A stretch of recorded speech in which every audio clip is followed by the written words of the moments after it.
Thanking Mr. Ramamurthy for a longish introduction. To cut it short, I'm a career marketer with 3 decades of experience, and it's a pleasure. It's always very difficult to be theoretical in your presentations because you leave your books far behind over the years. But I'll try to be as simple and, I'll try and do a balancing act as I go ahead. So, as all of you would notice, I put this brand building caption ahead of everything else in the presentation because whatever we do, the agenda for the presentation today is threefold, but all of it actually relates and creates a funnel for the brand building process. And the 3 topics for today's presentation are brand communication tools, conventional marketing versus digital marketing, innovations in digital media. So I'll try and stick to it because the horizon is very wide. In the interest of time, I'll try and stick to these 3 topics very closely. And also, all of these 3 topics build upon each other. So as I go through the presentation, you'll notice that some of the things that I have already spoken about are also relevant to the other elements. So coming to brand communication tools, and I had a twin thought process. Firstly, the thought that came to me is that conventional communication tools are a constant. It's a no-brainer. You Google, you read anywhere, you get knowledge about these conventional communication tools. And secondly, there are new age communication tools that are transformational, that are coming in very fast. And that also relates to something else that I'll speak of in the presentation about the increased digitization. So when I speak about the communication tools in a more conventional manner, I was just thinking hard how to present it. And I just thought it will be very apt to present it in a manner as to what are the factors that lead to your decision making as to which communication tools that you would like to go ahead with. So these are some of the factors that decide which communication tools will be most apt for that particular communication strategy in that particular situation. So if your product is in a particular PLC stage, or what type of a product it is, what are the kind of budgets that you are looking at, what are the communication ethos that particular business objective desires, what is the pricing of your product line, what are the target markets, and what exactly is the profile of your target audience. So firstly, I thought, let's just detail out which are the factors that go into building a typical choice as to what communication tool you would entail. And then which are the factors that drive this particular thing. So if you look at the, what stage of the product life cycle your product is, whether it is in a nascent stage, whether it is in a growing stage, or whether it is in a mature stage. Similarly, if you look at the product type, you have a B2C product, you have a B2B product, you have a lifestyle product, you have a utilitarian product, right? Now, if you look at your marketing budgets, do your marketing budgets entail ATL activities or just PTL activities? If the marketing budgets are heavy, then you can go ahead with ATL. Otherwise, you'll be focusing on BTL. What is the communication type? Is it the requirement to be copy loaded? Is the requirement to be imagery led? Is the requirement to be experience led? What about the pricing? Pricing typically it can be a premium pricing. It can be what we in marketing parlance call it as a value for money pricing, or it is a budget pricing. Similarly, do you need to go to global markets? Do you need to restrict yourself to national markets, or within national markets, do you need to restrict yourself to local and regional levels? That also is pretty critical to understand. Finally, the target audience, is it young? Is it mature? Is it upmarket? Is it lower income target audience? Is it a middle income group, or is it a high income group? So this is what actually drives and how you would create your communication strategy. And once your communication strategy is clear, then you will get into what kind of tools you need to drive your communication. So if you notice, whatever I have listed down here is actually coming on the next slide. I have put it in bullet points here. And now I will try and map it with the various communication tools, or as I mentioned, as the conventional communication tools that are available to any marketeer today. So this is the kind of mapping I have done. Now, let me start with the caveat here by, so this is just to give all of you a taste of what it looks like, but the permutation and combinations could have thousands of iterations, right? So what I have mentioned here is not written in stone. This is just to exemplify things for you. Like if your requirement is to go through a below the line exercise, if it is localized requirement, if it is experience-less requirement, then you will definitely use event marketing as a communication tool. Similarly, all the ones that are I have marked in blue are very similar. Similarly for sponsorships, similarly for seminars and forums, especially the physical ones. Similarly for exhibitions, shows that you may want to participate in, put up a stall there. So these are like typical BTL oriented, localized and experience led communication tool. However, if your requirement is ATL, that you need to go mass and use the mass media, if your target audience is middle and high income group, if you want to go global as well, then you can use podcasts, then you can use mobile apps, then you can use email campaigns, you can use public relations as a communication tools, and you can use social media as well. So I have color coded all of them in one, this light brownish kind of a color scheme. On the other hand, look at advertising. Advertising is a mass media kind of exercise, but if you have a copy-led requirement where you need to talk and give, say, for example, specs comparisons, then you will need to use the print advertising. If you need imagery-led or experience-led, then you will use electronic or TV advertising. And typically, advertising as a media is B2C in this case, because you need to reach the masses. If you are actually going ahead with a very targeted audience and you use advertising, then the wastage factor will be heavy. This is a high budget exercise, as I mentioned, whether your budget will have ATL or BTL elements there. So if you have the budgets for it, then you will need to get into advertising. And similarly, it is applicable both to lifestyle and utilitarian kind of a product category. Lastly, in the end, you see this green box. So these are the POPs, leaflets, catalogs. This is typically, the point of purchase materials, the leaflets. So if your requirement is a localized requirement, it is even a regional requirement or a national requirement, if it's a value for money requirement, because these are not expensive or cost heavy tools, or if it is mainly a B2C requirement, because then these can be easily distributed at various points of purchase, at various high footfall points, then you need to get into, the print material, as we call it. So this is, I just wanted to explain initially brand communications and the conventional part. Now coming to some new age part. So now this gets interesting because, there are four things that I feel are really driving the new age communications today. And first of these tools are the AI writing tools that have come in. The second is the omni-channel marketing tools. The third is the chatbots. And the fourth is the voice assistants. Now, these four are new age tools that are redefining marketing communication efforts. So let's take them one by one.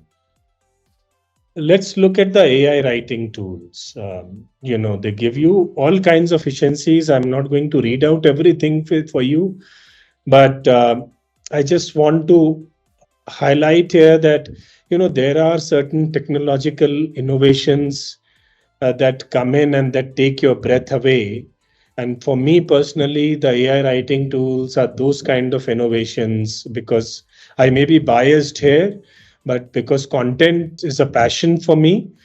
But the kind of transformational impact these tools are having in the field of content marketing is phenomenal.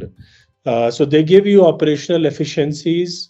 They give you research efficiencies. They do all the research work for you. They give you writing efficiencies in terms of they will give you a hygiene checked and a very high quality writing output.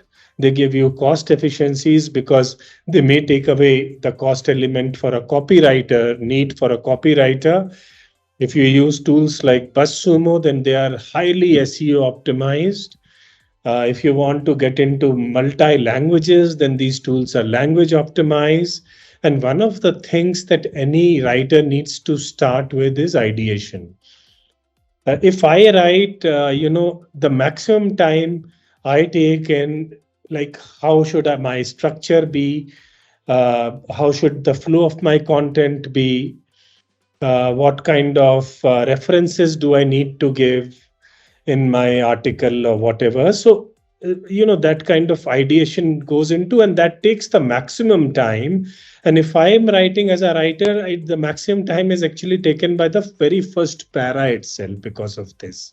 So you can jumpstart this kind of an ideation. Uh, and it's actually exploding now, but it has been experimenting for a long time. Publications like the Washington Post actually started this in 2015. And in 2015, they went ahead and wrote 850 robo-led articles. So today, if you are reading, you won't be able to make out if that article is written by a human or a AI-led machine or a robo, right? Similarly, Bloomberg is using this heavily now. They have this machine tool called Cyborg that picks up all the earnings reports and financial reports and converts it into insightful articles. And hence, they are able to take on competition like Reuters, right? So, this is I just thought I'll share with you because many of you would actually find this useful. And there are many popular tools available. I have listed down. I'm personally using Jasper and Grammarly, and I'm hooked on to it. So please try some of this, and it will really uplift your content efforts. Secondly, this is the omni-channel marketing tools. They are really coming into play now, and they relate to higher consumer experience and higher brand experience. And, a lot of you might ask the question, we are already using multiple channels, marketing channels. So why this omni-channel is a new age tool?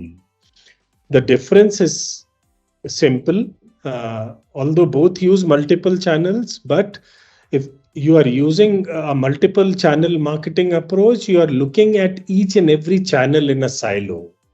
And you have a very product centric and an organization and a brand centric approach, because your approach in each and every channel individually is to increase the sales conversion, and revenues from each and every channel. What happens when you are doing a omni channel is that you are actually connecting all the multiple marketing channels into a seamless consumer journey, right? So it's all about a consumer focus. It's all about focused consumer experience.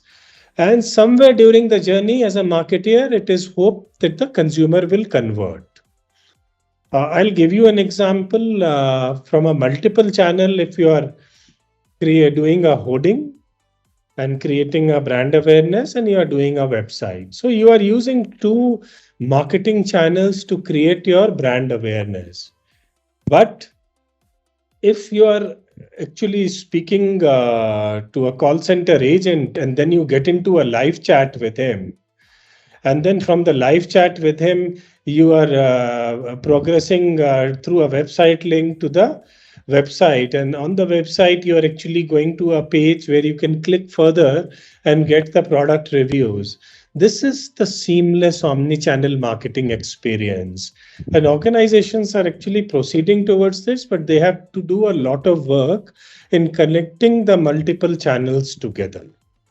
So this was the second new age communication tool that's coming up in a big way.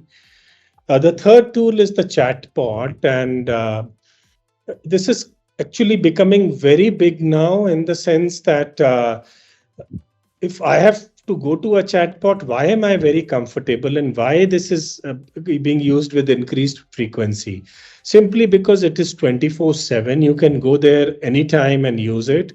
Secondly, this is a in-company platform tool. So there is a lot of credibility. If you say, for example, call up a call center and you're talking to a call center agent, many times after the call, you are left wondering whether what he told with you, whether he was knowledgeable enough to give you the right info. But this is info coming right from the company platform, and hence there's a lot of credibility and consistency to it. You get an instant response, it is multilingual, it is cost effective from an organization's perspective. And I spoke about multi channel marketing, so it supports multi channel. From the chatbot, you can actually take the multi-channel seamless experience. Have traveled through KLM Airlines. This is the Royal Dutch Airways. And, they have this chatbot called Bluebot. So in recent times, 500,000 of their customers have 1.7 million interaction on Bluebot.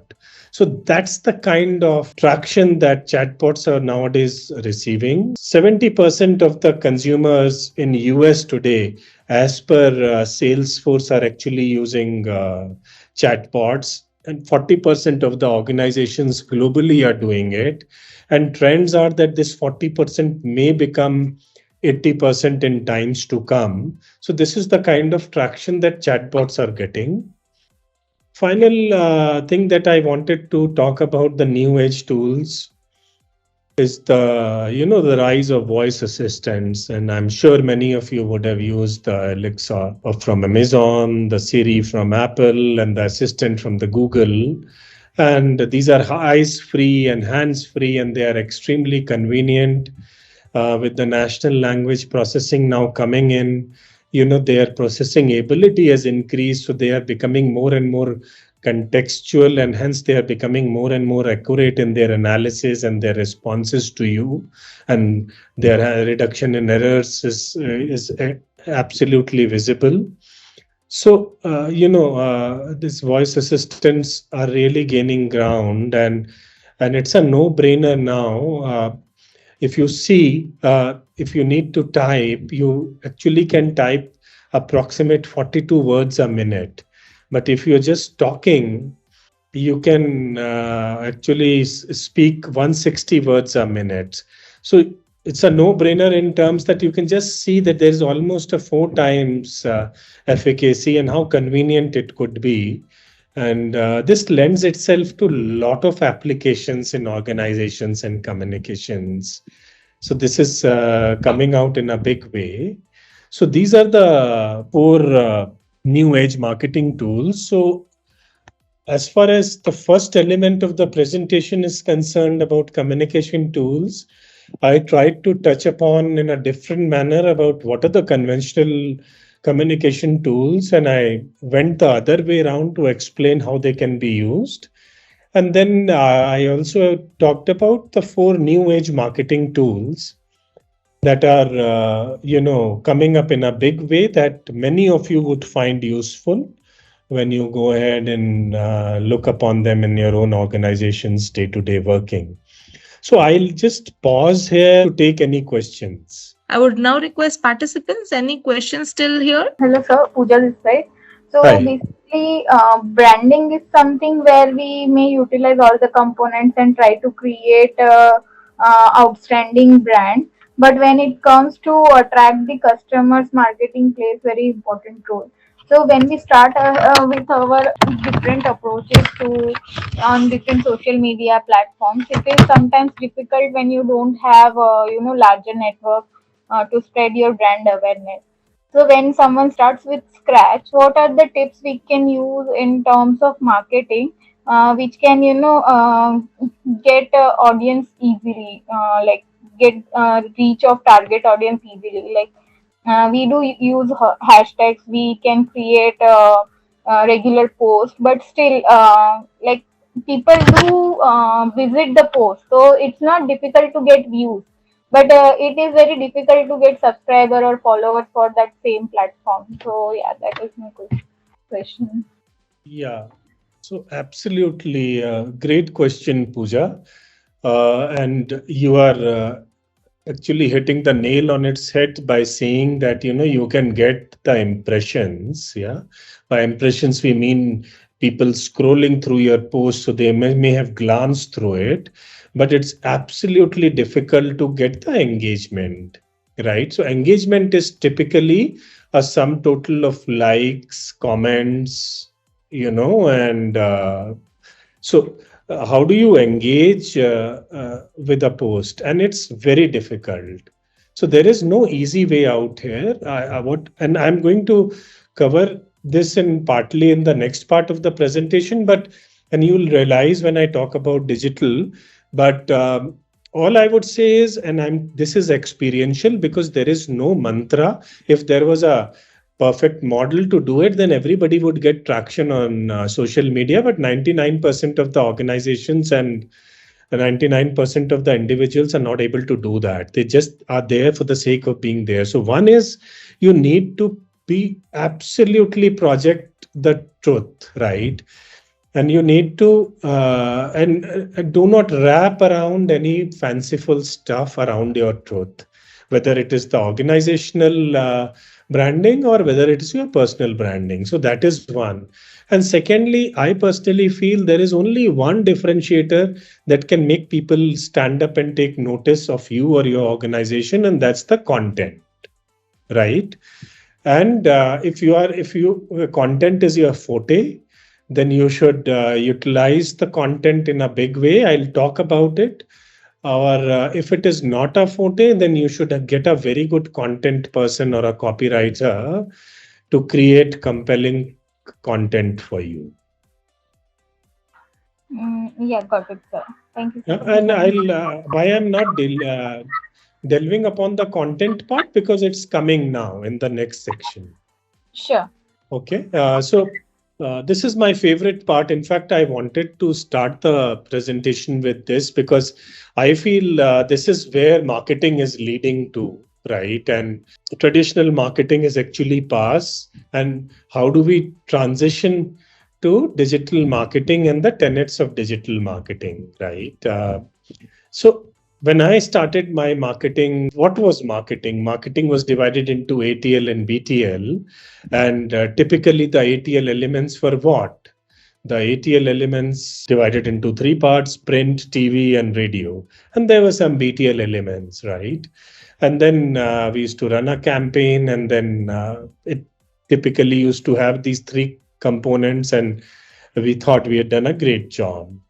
So what was happening at that point of time in traditional marketing was that it was the brand or the organization that was driving the communication. Now, in terms of with increased digitization, the trend is totally reversed. Now it is the consumer that is driving your communication, right? So that transition from traditional marketing to digital marketing, in essence, is a transition from brand centricity to customer centricity. In essence, it is a transition from brand push to brand pull. It's pointless speaking about what used to happen in traditional marketing or what is still happening in the remnants of traditional marketing. I will now start talking about digital marketing, and you will yourself realize the difference between the past and the present. Last night I was thinking like how to present this in a very simplistic manner to all of you. And these are the 12 things that came to my mind, and these are the 12 defining trends that emanate out of increased digitization, and hence the redefined strategies that any marketer should entail. Marketeers today, because of increased digitization, have to reinvent their marketing strategies in tune with the digital future. And this is what these 12 points are all about. The first point is that inbound marketing has taken center stage. An obsession with the customer is a defining change now from a marketing angle, right? Today, marketeers cannot afford to ignore the huge amount of inbound traffic that is coming in because of online marketing and online platforms. And why this is actually becoming very important? This is becoming very important because consumers today are researching heavily either through Google search engines or through peer to peer conversations or through social media, and they have a very strong opinion which needs to be influenced even more strongly. So, inbound marketing has taken center stage. You need to look into all inbound marketing strategies. So, point one is all about what I spoke earlier about traditional marketing, a shift from what you must have understood that was outbound marketing. So, that transition is actually, in essence, a shift from outbound marketing to inbound marketing as well. Secondly, you know, more immersive brand conversations are taking place now. This is actually led by a transitional thing that has happened because of digitization. That is a 360-degree understanding of the customer. Any marketer needs to understand the customer completely today in order to, and then this understanding of the customer will lead to very segmented and very targeted marketing strategies, right? The hyper personalization, as we say. The third thing is the massive change that is coming in the very economics of marketing. So digitization has actually democratized marketing, right? Everybody can now get into the what I call as the advertising dogfight. The big players, the big corporates, they still have deep pockets and they still have the advantage, but they no longer have the decisive advantage of mass reach. Previously, small players, were really constrained by cost to get into mass media, but now with the social handles coming in, with digitization and various digital platforms coming in, by and large, it's a largely level playing field for startups, even for early stage startups and small businesses. The fourth change that is coming into digital marketing is consumers are increasingly promiscuous in their brand relationships, right?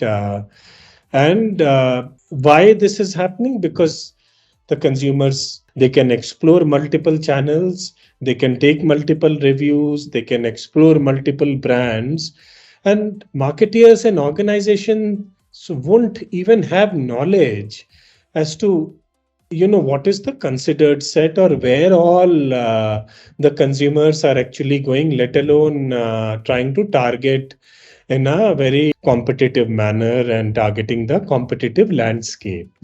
So this, I think, is the biggest challenge that digitization is throwing up today: customer stickiness and customer loyalty. And I think this challenge that marketeers face today will keep on intensifying in times to come. So the fifth defining trend of digitization in marketing is the traditional marketing funnel no longer captures the shifting nature of consumer engagement. Now, what do I mean by this? If you see a typical funnel, and when I started my marketing career, the commonsensical marketing funnel was you start with a broad base of the funnel, which gets narrow as we go ahead. So at the bottom of the broad base was the considered set, as I said earlier, where if I'm handling an automobile brand, then the considered set will have all consumers that are interested in buying an automobile at that point of time. Then through your marketing activities, you narrow down where the consumer is actually only looking at 3, 4 brands, which includes one of your brands. And then you go to the apex of that funnel where the aspiration is that only your brand is there and the conversion happens. Now, that kind of a funnel has gone topsy-turvy now, thanks to digital media and the multiple channels and the huge amount of information that is available to the consumer of today, who's so damn aware that he just doesn't want to get into the considered set. He's just, through his research, he's just evaluating 1 or 2 brands, right? How do you change your strategies and how do you move away from the traditional marketing funnel to reach at the apex level of the funnel? That is one of the defining changes. Number 6 is ad blindness, as I call it. With so much clutter around and with so much online presence, people have become, you can say, immune to online ads, right? There may be 2, 3 pop-ups in front of you, and then you might be continuing to do your work, and that ad goes waste totally.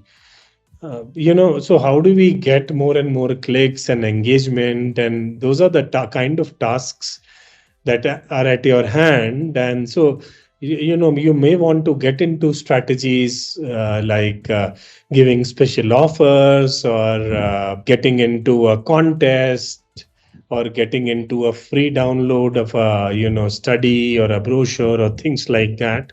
So the strategies may vary as to how do you get the attention of the consumer. Otherwise, ad blindness is a thriving phenomena today in the online advertising field. The next thing is, I personally feel it's all about data, and data. Digitization has thrown open the avenue of data-led marketing, and hence marketeers need to understand data actually is helping marketeers today, unlike in the past, to give a very high level of consumer experience from a consumer angle, and also very targeted strategy to reach the consumer in very targeted ways through data-led marketing.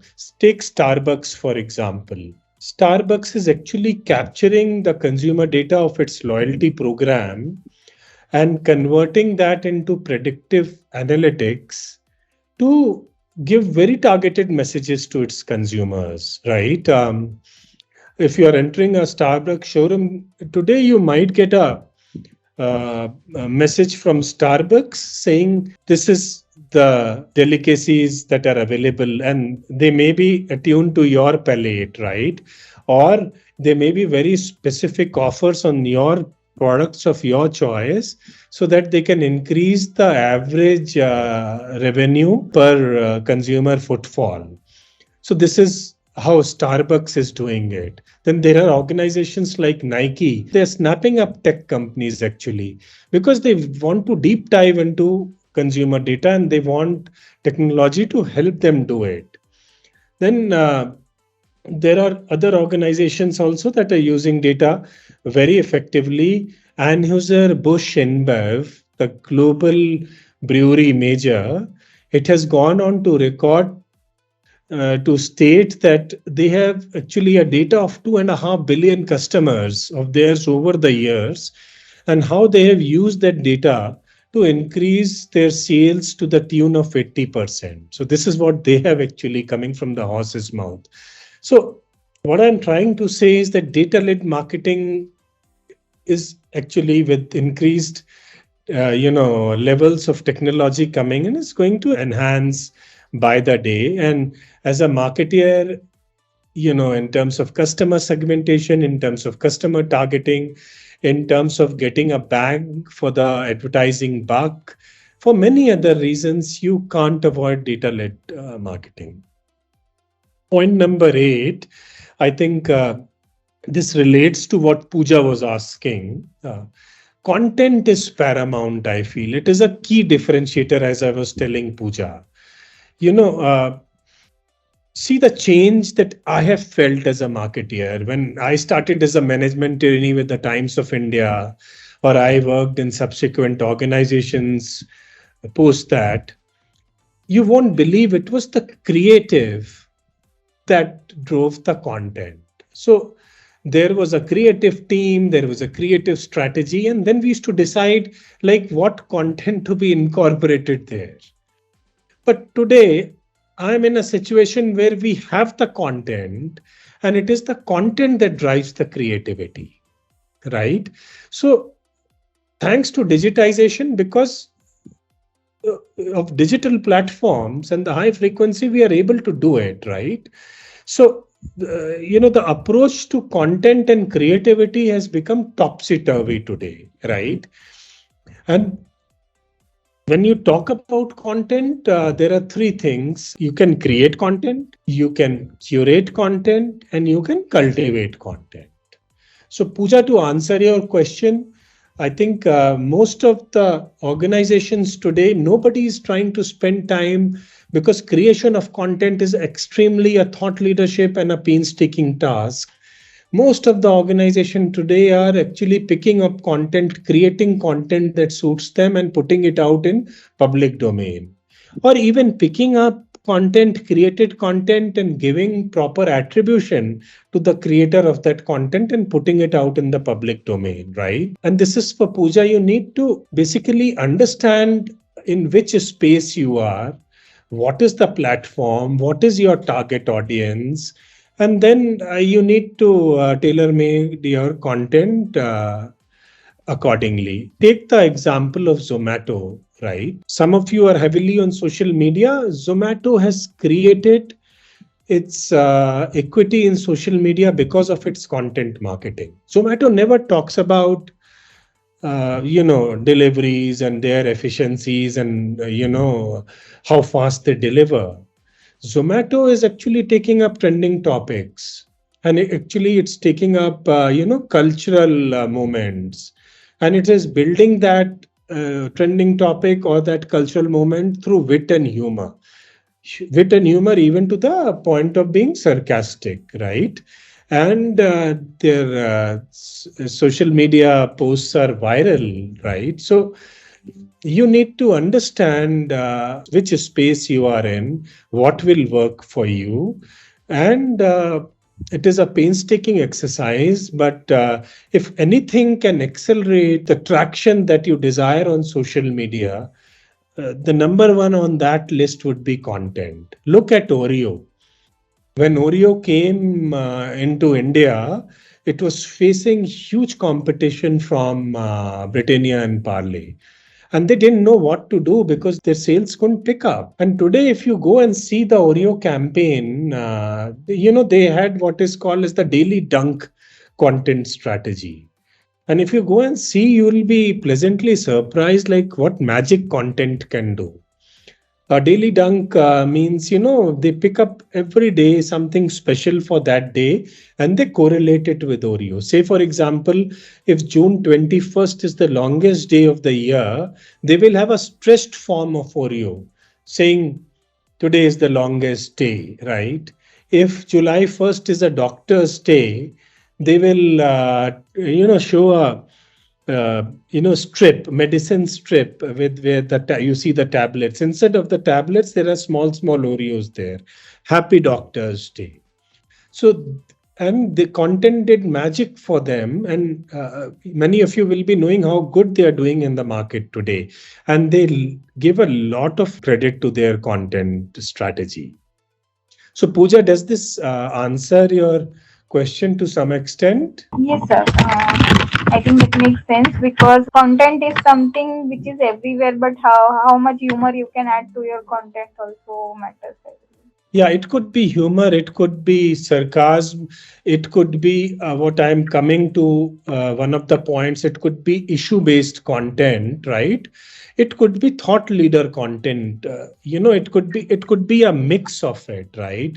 You and The big thing about social media is that you can pause, take a breath, see how good your efforts are, and then you can restart, or you can reinvent your strategy and restart. Previously, what used to happen is, if I give a full page ad in Times of India, the arrow is out of the bow, right? And tomorrow, if you realize that it didn't work for you, you can't do anything about it, and it's a costly ad. So once a quarter, if you need to give a front page jacket or a front page solus ad in the TOI, you can't do it again. So you wait for the next quarter to take corrective measures, right? But here you can immediately do it. So the other thing could be to take a mix of all the strategies to experiment and then go ahead what works for you or what works for your product category. Yes, sir. Okay. So let me move to the next slide. High frequency is high visibility, right? I'm witness to it. Online media is full of clutter, right? The amount of clutter that is increasing on the social handles and online platforms is humongous. How do you differentiate yourself? One way of avoiding clutter is obviously through your content. I mentioned it earlier, but the other way is to avoid clutter, and we as marketeers are doing, you have to virtually have a creative factory running, right? You have one creative ad, and then you think next week or next to next week you'll release one ad. You'll get lost. People won't even remember you, right? So today, I am personally actually releasing almost 600 creatives in a quarter and say 150 videos, right? So that's the kind of traction, and that's the kind of hit that you have to do to the followers and to the online target audience to be noticed. You do it day in and day out. You do it on a regular basis, and then your content quality is very high. That's how you will avoid the clutter. So that's how another defining change. The amount of creatives that you will need to churn out, you need to have a very strong a design shop, creative shop, or a freelancer who will do it for you day in and day out. So that's the message number 9. Message number 10, Pooja, what I was telling you is issue-based marketing, right? So this is again related to the content. So when the pandemic struck, there was, I still remember fondly, there was a Coke commercial that was wonderful in terms of emotional branding. That Coke commercial was all about, it spoke things like, if your schools are shut down, for every school that is shut down, there are hundreds of classrooms that open up. For every barrier that is set up, there are thousands of boundaries that are torn down, and things like that. And that commercial actually ended by saying, thanks for filling our glass with kindness and hope. And there came the Coke logo, right? So that's how issue-based marketing can correlate. I still remember it today because, at that point of time, those were dark times. People were afraid. And there was this commercial talking about kindness and hope in a very creative manner. So this is what issue-based marketing can do. And again, it relates to, what content strategy can be put into place for the same. It's marketing in digitization. You may have noticed by all the 10 points that I have spoken is keeping your eyes and ears open all the time, right? And if you are a good content person or a good marketeer, the feelers will be coming from the market all the time, and you know which one to pick up to your advantage and talk about it or correlate it with your brand, or at least develop a periphery around the core of your brand. So keep your eyes and ears open, because thanks to digitization, the marketing field is extremely fast-paced and dynamic today. I feel I'm an old timer, very frankly. Yeah. The point number 11 is all about the marketing technology, the increasing use of tech in marketing, right? There are three defining changes that are taking place. One is the hyper personalization that is coming in, right? Thanks to the use of marketing technology. Also, you know, the experience that you are giving to the consumer due to the use of technology is absolutely to the next level. Um, then, the actionable insights that you can get into the ROI of your marketing efforts, thanks to technology, is again absolutely mind boggling. It's a defining change. Uh, you know, in October of 2020, there was a Cadbury's advertising commercial that caught my attention. It was called Not Just a Cadbury's Ad hashtag. And they took Shah Rukh Khan's image and face, and then through AI-led technology, they customized it to small shops and to the voice, in terms of the retailer name. And so if I am entering into a small Kirana shop, say in Coimbatore in a small lane, Shah Rukh Khan is actually welcoming me by the name of that shop. So that's what hyper personalization can do. And the campaign went viral. And it was not just the use of technology, and it also relates to point number 10. See how it was issue based marketing. Those were dark times. The SME sector was virtually getting crushed because of the pandemic. And here comes a commercial that is cheering up a small business through the use of AI-led technology. So this is a viral campaign, but it caught my attention and I thought I'll share it with you. Also, let's take the example of Lenskart, right? The startup Lenskart, which has become a unicorn now. It redefined eyewear through the use of AI technology, right? It tied up with a AI-led video technology company called Tango Eye. And what they did is through their videos, they analyzed the customer footfalls happening in all their showrooms, and they turned these customer footfalls into actionable, you can say, information about, the security and the experience that needed to be given to the consumer and things like that. So if I am a store manager in a Lenskart showroom, if if I know I'm getting high footfalls and high engagement, then I need to urgently look into my inventory. But if I am a store manager in another of the Lenskart showrooms, where I'm seeing there is high footfall but low consumer engagement, then I'm getting into a strategy as to how to increase the consumer engagement, right? So this is what Lenskart did, and I just thought I'll share these two examples with you. And finally, as I mentioned this earlier, I jumped the gun. The biggest benefit that we are getting is campaigns are reversible. You can stop a campaign, you can pause a campaign, you can analyze the campaign, and then you can take corrective measure, and you can restart with tweaks, or you can restart as a totally fresh campaign. And within this, I would also like to mention something called moment marketing that is coming up in a big way now.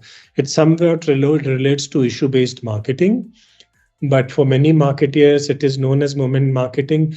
As I was saying earlier, you keep your eyes and ears open and you capture the moment, right? There was a tweet by Rahul Bose, the Bollywood actor. He was staying at the Marriott in Mumbai, and he tweeted that I had a couple of bananas worth 42 rupees, right? So that was his tweet. Immediately within 24 hours comes a tweet from Oyo. Oyo says for 442 rupees, we can give you a room. Shortly after comes a tweet from Big Basket. They say, we just give you 2 bananas for 14 rupees, right? So this is what moment marketing is and how it helps you connect with the consumers and how it helps your campaign go viral, right? Hima Das, and I remember in 2019, she won 5 gold medals in a short period of 6 months. And Hima Dunn, that campaign by Dunzo. Dunn was a takeoff from Dunzo. And how Dunzo utilized that Hima Das, you can say, the information at that point of time and how they utilized it to do a viral campaigns. This is all about traditional marketing versus digital marketing. And I just touched upon traditional marketing, which is past and which is fast getting antiquated and obsolete in a very light manner. And I stressed upon digital marketing and the 12 defining trends because I thought it will help all of you in some way or the other.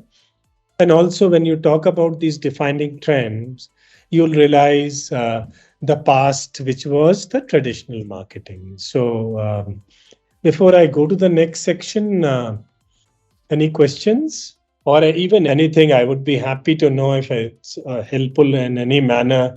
When you go back, something strikes you, or any questions you have, please, before I go to the next section. On the financial service side, the traditional marketing and the digital marketing in the current scenario, people are connecting the customers by way of direct activity, direct sourcing, direct reaching to the customers. The other way of getting the leads from the channels, that is the referral agents or direct sourcing agent, DSAs, or to the dealers. So, is there any other way of, doing marketing and branding that will help us to generate leads directly to, coming to the organization or coming to the our team members directly in one or the other way? Right. So there are multiple elements to your question, and I am getting the impression that you're talking about a B2B product. Am I right? Sir, I will just tell you about his background that Mr. Mahantesh represents Adani Capital business, and they are looking after the about the farm equipments and the other farm related services for that. So I think he was asking from the angle how the customer acquisition. My understanding is you're talking about a B2B, right, approach. B2B as well as B2C, both. Okay. And your question relates to lead generation, right? I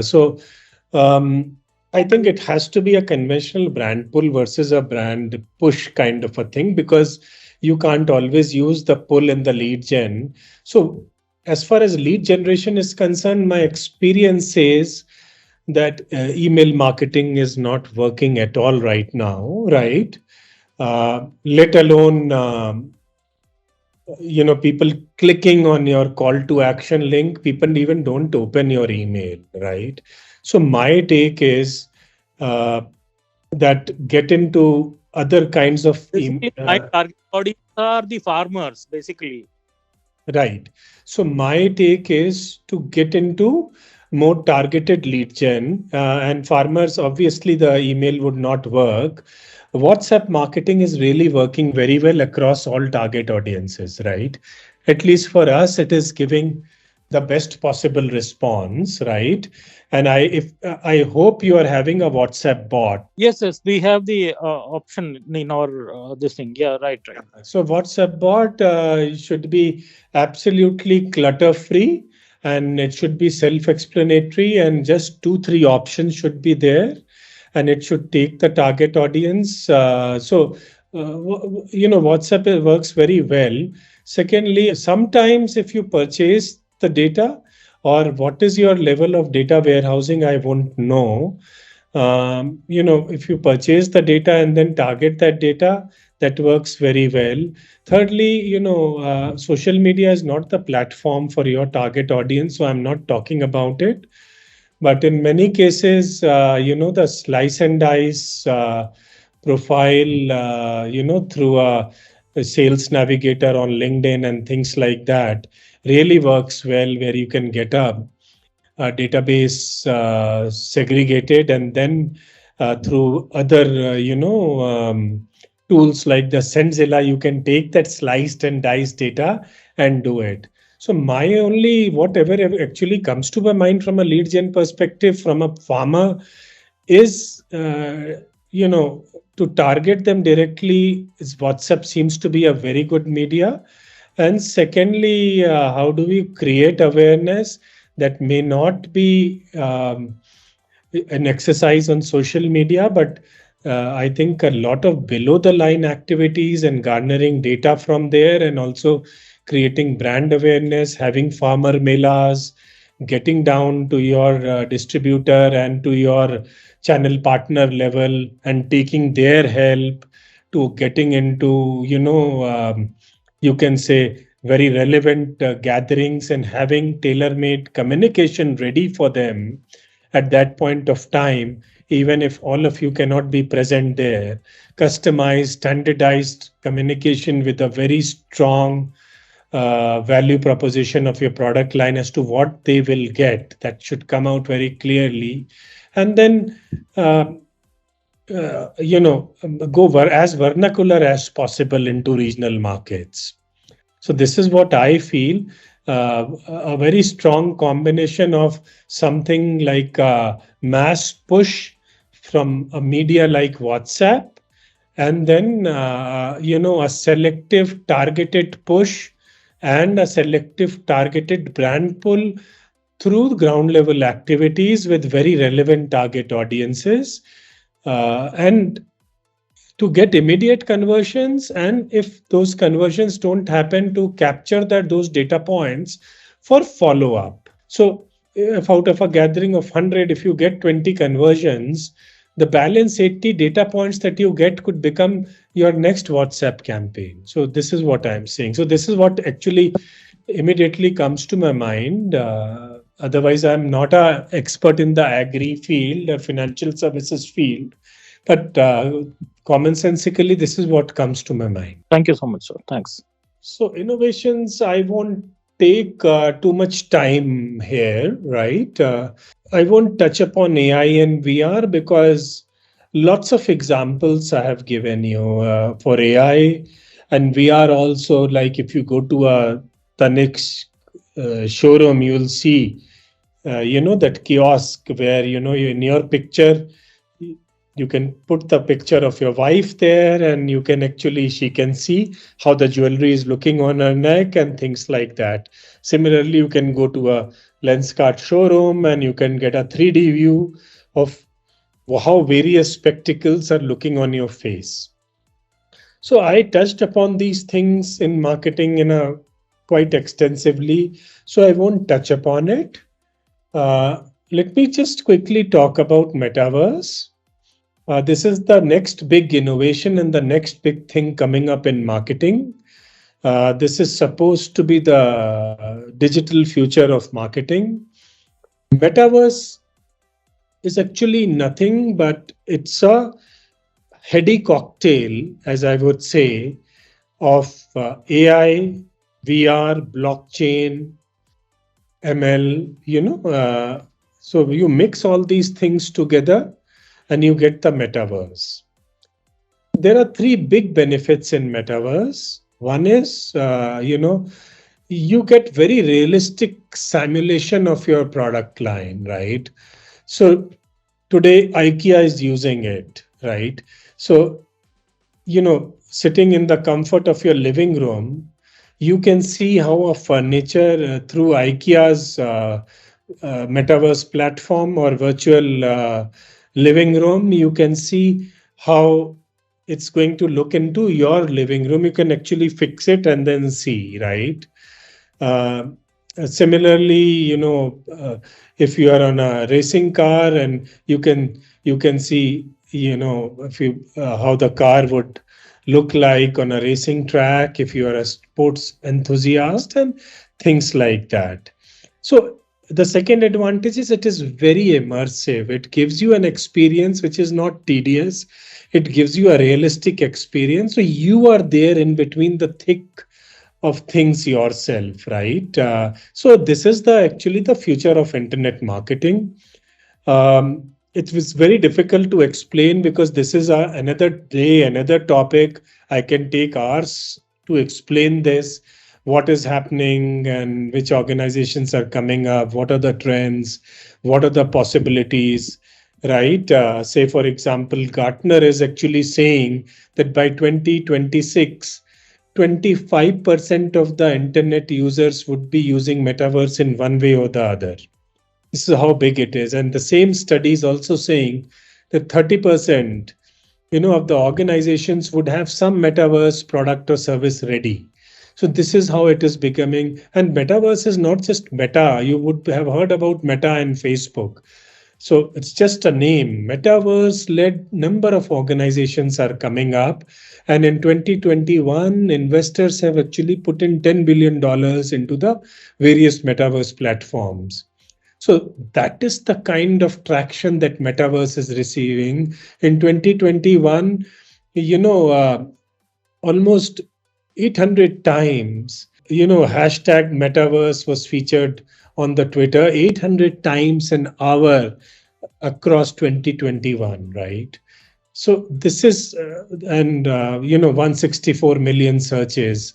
So this is the kind of traction and you can say the hype that is there about metaverse. And that is why Facebook is now putting it into. So Facebook in its current avatar will be there, but the Meta will come in its own avatar, right? So that's what they are saying. By 2030, metaverse is going to explode into the world of internet and hence into the world of internet marketing. If you allow me, I'll show you a quick example. Over the last year and a half, a lot of us who work in offices have gone remote. And while I miss seeing the people I work with, I think remote work is here to stay for a lot of people. So we're going to need better tools to work together. Let's take a look at what working in the metaverse will be like. Imagine if you could be at the office without the commute. You would still have that sense of presence, shared physical space, those chance interactions that make your day all accessible from anywhere. Now imagine that you have your perfect work setup and you can actually do more than you could in your regular work setup. And on top of all that, you can keep wearing your favorite sweatpants. Looking good. Let's get together real quick for a debrief.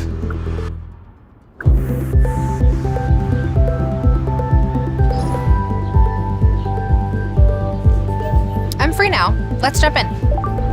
Hi. Hey. So what do we think?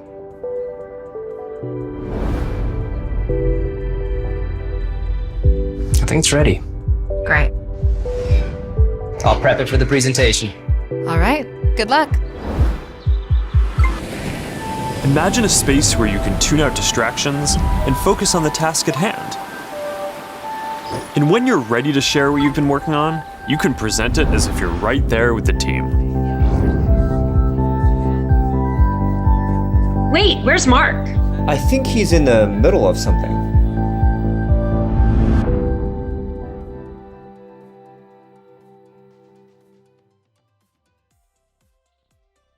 I will stop sharing and I will take the questions now. I think today's session was very interactive, like about they got the pulse of actually on the behind the screen what is happening in digital world, what are the different tools and media which we can use for the promotion of a business and for the growth. I think you're very well covered in the short time. Of course, it's a very broad topic. So I would now request participants, any questions you are having, which you would like to ask? Sir, Yeah. I'm from port management industry. So this metaverse concept is not very clear to me. If you can, in brief, you can just throw some light. If you want to visit Hollywood, right? So there are metaverse platforms where you can register and you can create your own avatar. That is one element because you are an individual. Then there are metaverse companies, right, who are creating metaverse platforms for individuals like you, right? So first thing that you would want to do is that you would want to create a digital avatar, right? So you'll like on Facebook, your profiles, you would want to wear a hat there. I won't see you in a shirt. I'll see you in a t-shirt and maybe in a jumper there. So that is a profile that you want people to see on Facebook of yours, because that's the kind of, so the digital avatar is the profile that you want to create. You may want to wear a Gucci shirt, and you want to wear a Reebok shoes, or you want to be in a track pant in your profile, or you want to wear a tie and shirt. So that's your profile, and you will give it your name. And then you can visit various platforms in that profile, and you can actually go and purchase. So there are platforms that are giving in-store purchase facilities, right? So metaverse today, you can do anything. You can socialize, you can play games, you can entertain yourself, you can do purchases, right? You can do any damn thing under the sun on metaverse, like it's a virtual world, right? But the only difference today is that it's in a very nascent phase. There are very few metaverse platforms. If you go and see the meta part of the Facebook, right, there are very few metaverse groups there. Facebook has billions of users, but in meta, every group you'll get 50 or 100 people only, simply because it is still evolving. What I showed you on a commercial just now is the state of the art. But if you see in reality, in metaphor, people don't even have legs, they are walking without legs. That's the kind of animation that will put you off. So lots more needs to be done there, right? Also in metaverse, you typically need to use a VR headset today. Tomorrow, you may not want to use it. So we are actually looking at a scenario tomorrow when a person joins in your port, along with the joining kit, there is a VR headset also given. You never know that happens tomorrow. So these headsets today are pretty heavy, like the, Meta Oculus headsets, as we call it.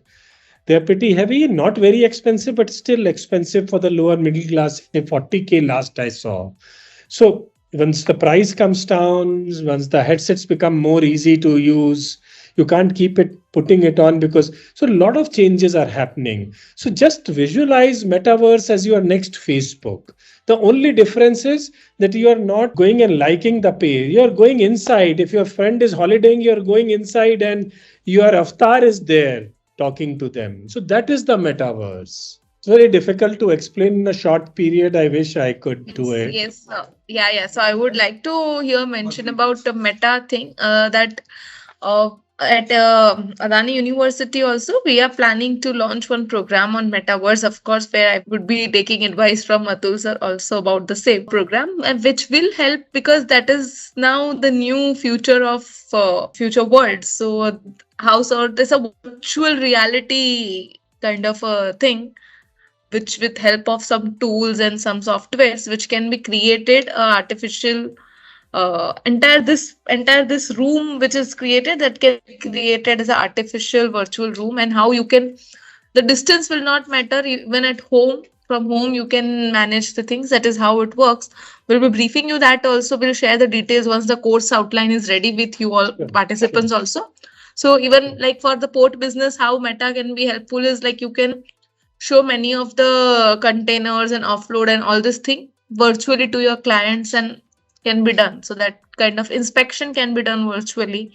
Many things are possible. So that saves a lot of energy, time and money. Right. So actually very nice now, because for almost an hour, I was just looking at the screen at the presentation. At least now there are people in front of me.